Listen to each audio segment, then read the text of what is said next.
Thank you very much. I'm delighted to be here today, and I'm very excited. I'm going to hold this up in front of the screen. This is our new book, Wisdom of Souls. It's not quite out yet, and I just got my real copy to hold in my hands yesterday, which was very exciting. It will be released on December 8th, 2019. I'm delighted to be speaking to you today, and before I get started, for those of you who may not know what the Newton Institute is, I'd like to tell you a little bit about it. The Newton Institute was started by Dr. Michael Newton, who did some groundbreaking work back in the 70s, 80s, and 90s on past life and life between life regression. He developed a method for clients to be able to go to their life between lives, visit the spirit world, get in touch with their soul self, and obtain guidance and wisdom and information that would profoundly affect the rest of their lives. He started the Newton Institute in 2005, and we now have over 200 members worldwide, approximately 210. We are offering the Life Between Life sessions in 40 different countries in 27 different languages. To date, about 55,000 Life Between Life sessions have been done, and there has been remarkable consistency among them as far as the structure of the spirit world and our contact with it, although obviously each of them have their own personal element to them. So today I'm going to be talking to you about the Newton Institute's latest book. To date, Newton Institute books have sold over 1 million copies worldwide, and the books have been translated into 24 different languages. So you can find these books virtually any place in the world. This is the first book it's not the first one. We actually did Llewellyn's little book of Life Between Lives. It came out after Dr. Michael Newton made his transition, but he was there when we started it, and the plan was for him we would write it and he would review it and write a foreword. However, he made his transition before we finished the book. But this is the first book that we've done since his transition completely on our own.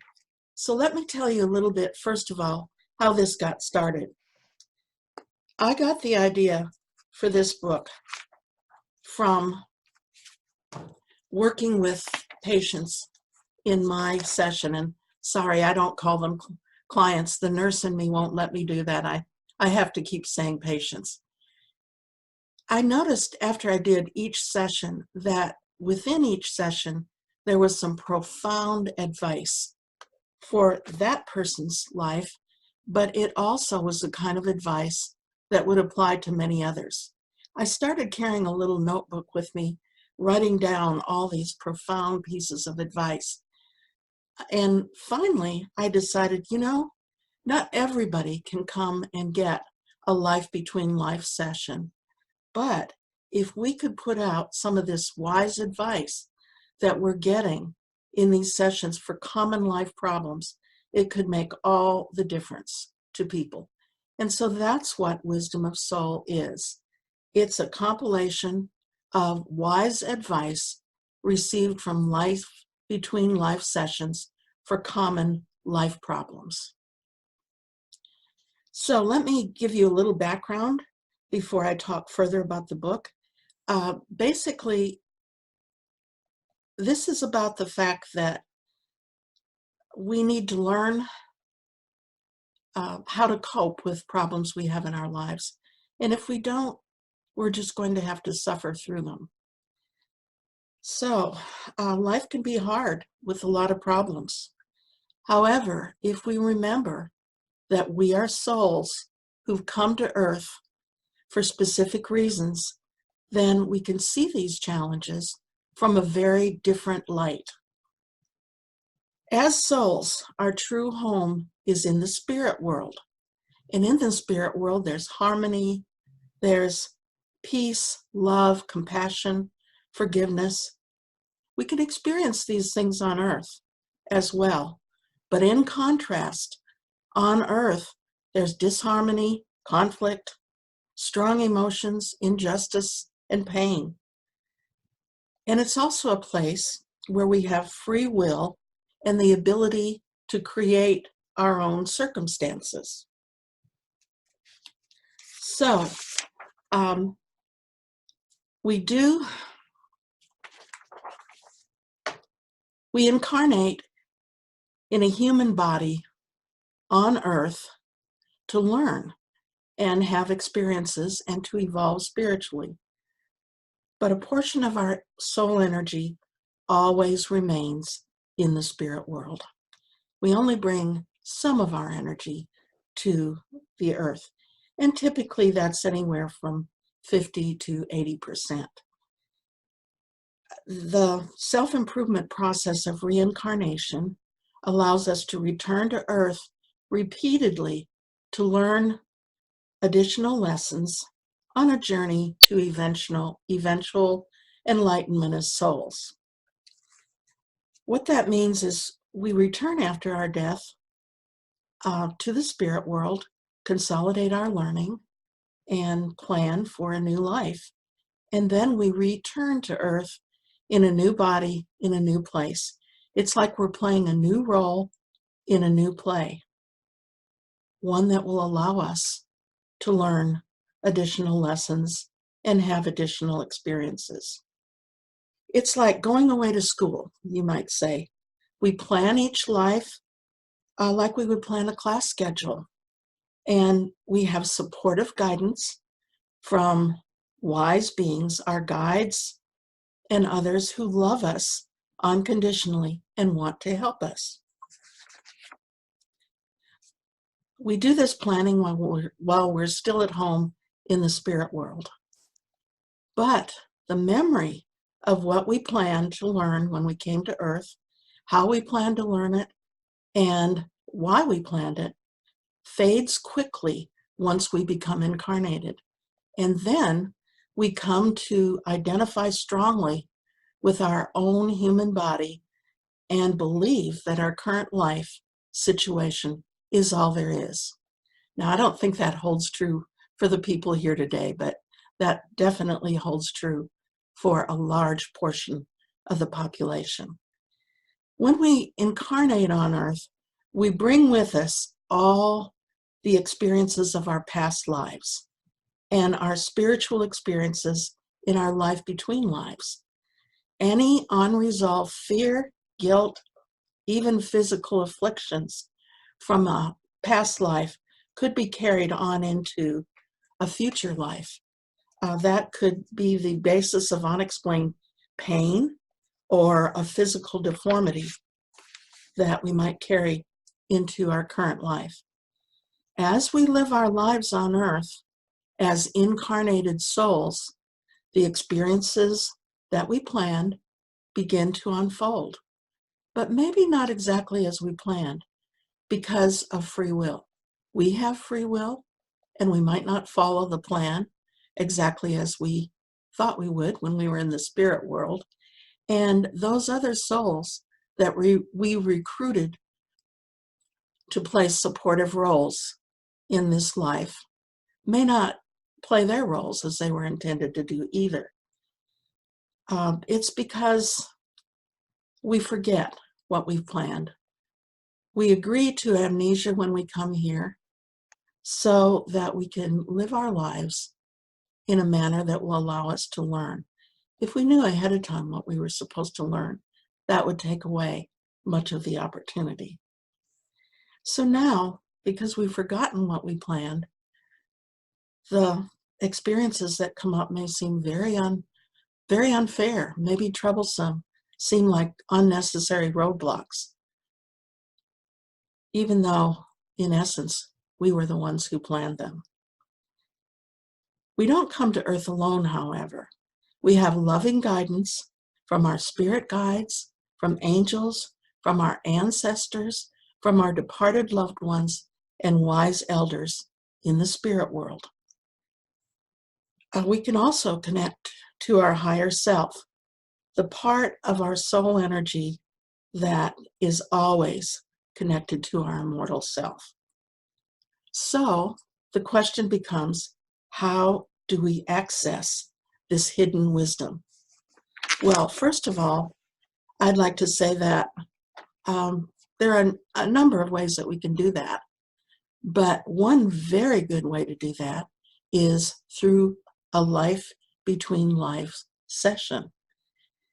During the Life Between Lives session, we're guided into a deep hypnotic trance in which we experience ourselves as an immortal soul. And we're just visiting the spirit world at this point. We can, when we get there, find out details of our plan for this life. We can meet our spirit guides and other helpers. We can reunite with our soul families. And many of our clients have a meeting with departed loved ones. So we can, during these sessions, ask questions. You're in an altered state, but you're fully aware of what's happening. I've been asked, what's the difference between this and near-death experiences? I believe that we go to the spirit world during a near-death experience, but it's a very brief experience. In a Life Between Lives session, which usually lasts from 4 to 6 hours, we have much more time there, and we're able to specifically ask questions. Typically in a near-death experience, there's no opportunity for that. So the insights gained through the Life Between Lives session can have a profound, far-reaching effect on your life, allowing you to gain new perspectives on issues that may have been plaguing you for multiple lifetimes. What we found that the effects of Life Between Lives sessions are, through research, is we found that it eliminates fear of death. It provides the individual with a new perspective on life and on the challenges that they're currently facing. It provides new insight into current relationships. It provides a changed view of reality. There's a transformation of beliefs and a healing of interpersonal wounds. So all these things can be achieved in a Life Between Lives session. I have been amazed by the healing that has taken place following these sessions. And I have to say up front, once we get the person to the soul state, then spirit takes over, and the person tends to get exactly what they need out of the session. So we wrote Wisdom of Souls based on these Life Between Lives sessions.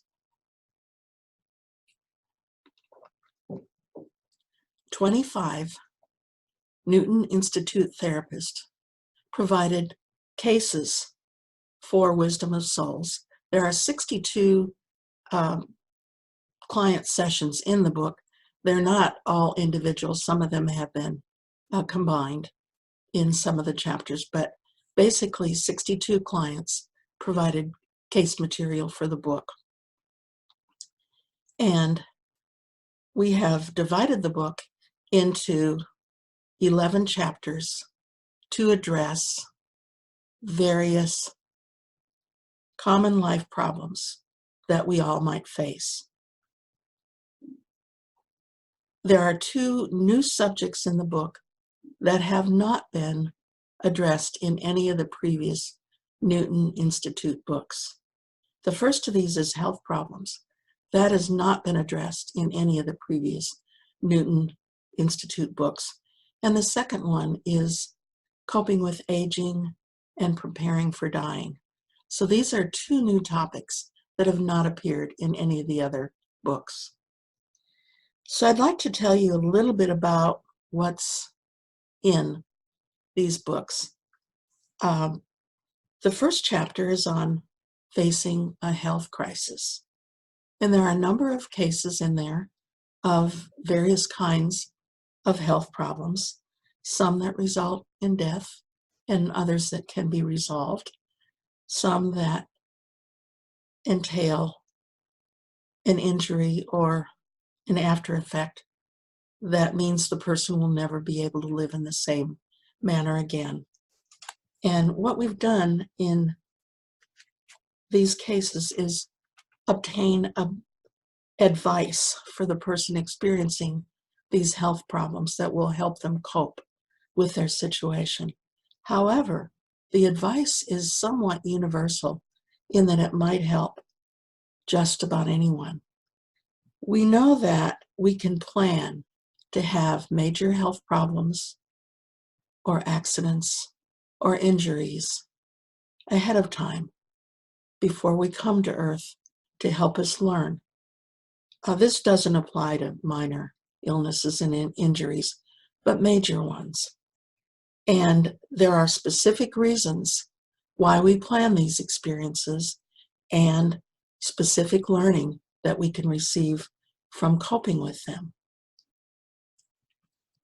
Another chapter that we have in the book addresses anxiety and depression. I mentioned that in the spirit world, there's harmony, peace, love, forgiveness. It's a wonderful place, for the souls that live there. However, on Earth, we have a lot of negative emotions.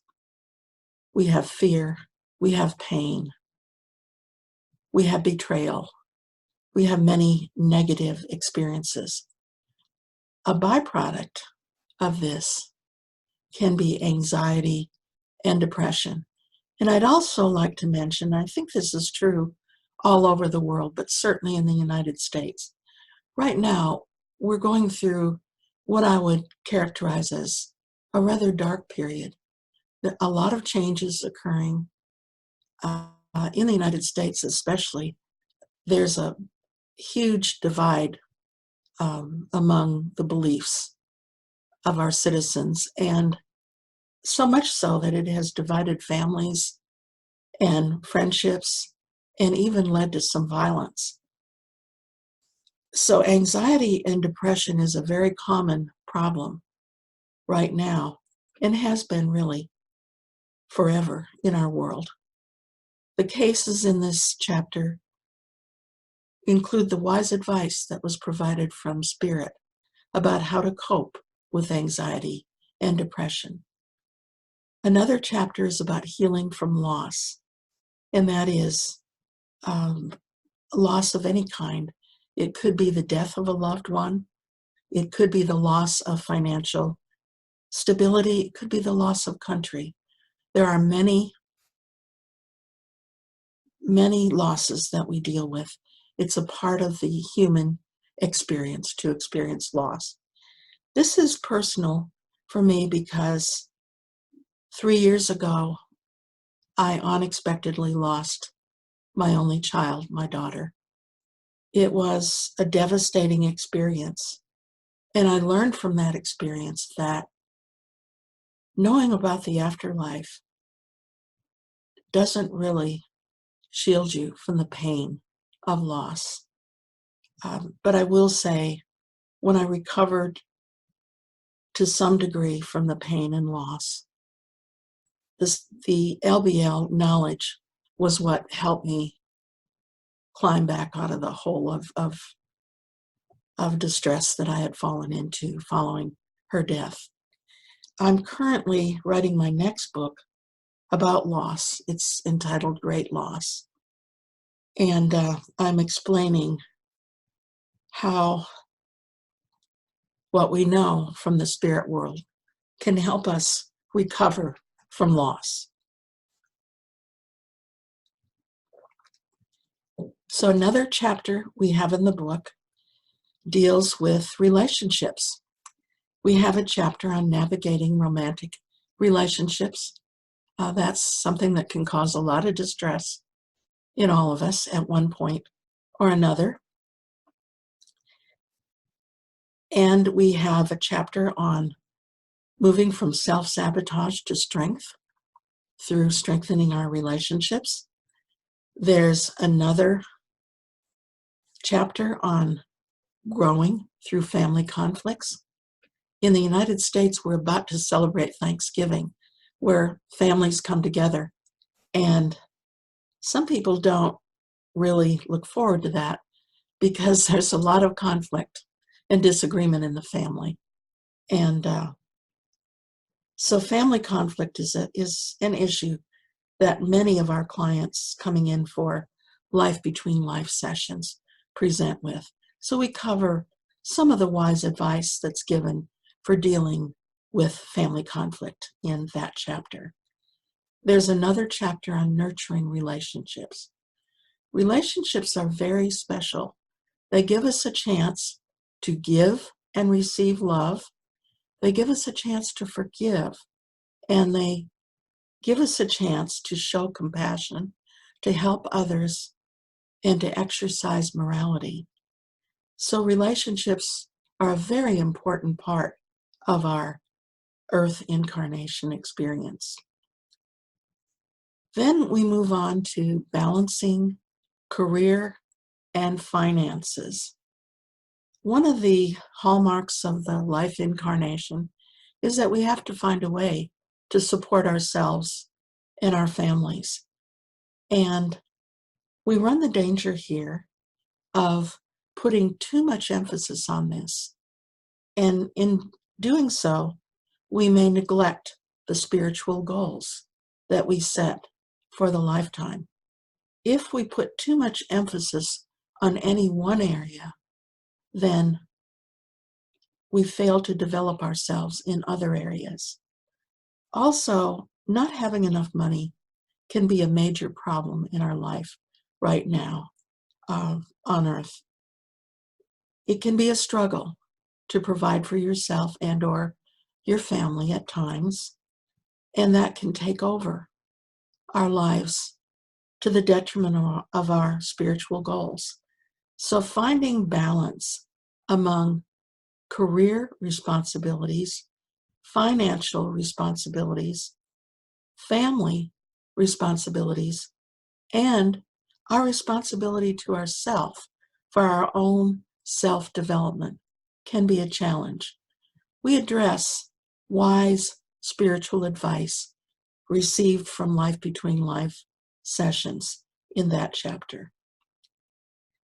The next chapter is on habits that limit us, that are harmful to our health and to our lives, and addictions.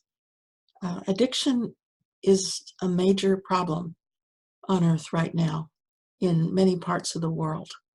And we address the wise advice that's given to people who have fallen under addiction or the family members who are hurt by it in this chapter. Moving on to another chapter, we have one on being transformed by a brush with death. We deal with several different things in this chapter. We deal with near-death experiences. What we found is that many people who have a near-death experience either don't remember it clearly or are troubled by it and can be helped by visiting the spirit world during a Life Between Lives session and having an opportunity to obtain more information about what actually happened and what the messages might have been. Or there are those who had a very positive near-death experience, but they have been unable to return to that state to receive the unconditional love and the wisdom that they were able to access during their near-death experience. So in both cases, that can really make a difference to the individual who's had a near-death experience. We also address violent situations, i.e. rape at gunpoint, where the individual thought they might die at any moment, and how that had a transformational effect on their lives. And in that chapter as well, there is being part of a terrorist attack, which are common right now across the world. And we also address the cosmic healing that can occur through a life between lives session. And the last chapter, I mentioned this briefly before, is on aging and dying. In this chapter, we talk about facing the challenges of getting older. I'm going through that right now. We all go through it as we get older, if we're lucky enough to live to an older age. And in this chapter, we also talk about preparation for dying. It's our belief that this is an experience we can prepare for and be ready for. And as I mentioned previously, a life between lives session ordinarily takes away any fear of death that the person might have had. You might have noticed that I'm an RN, as well as the work I do with Life Between Lives. And through the years, what I've found is that the majority of people I've worked with are afraid of dying. It's an unknown, and it's something that they fear. In a Life Between Lives session, you realize that you have actually gone through the experience many times. The average person who comes in to see me has lived between 700 and 1,000 previous lives. That's not true of everyone, but that tends to be the average. So we have been through the experience many times before. So preparing in this lifetime for death is something that can make our life that much easier. As I said, not everyone will have an opportunity to go through a Life Between Lives session, but we are very hopeful that the wise advice given in this book can be helpful to many, many people as they continue to live their lives. On my behalf, and I'm sure everyone here, it was a fascinating talk, and most of us have been aware of the books that you've talked of because they are so good, and this one coming out sounds wonderful as well. And thank you for sharing today. It was great, really good.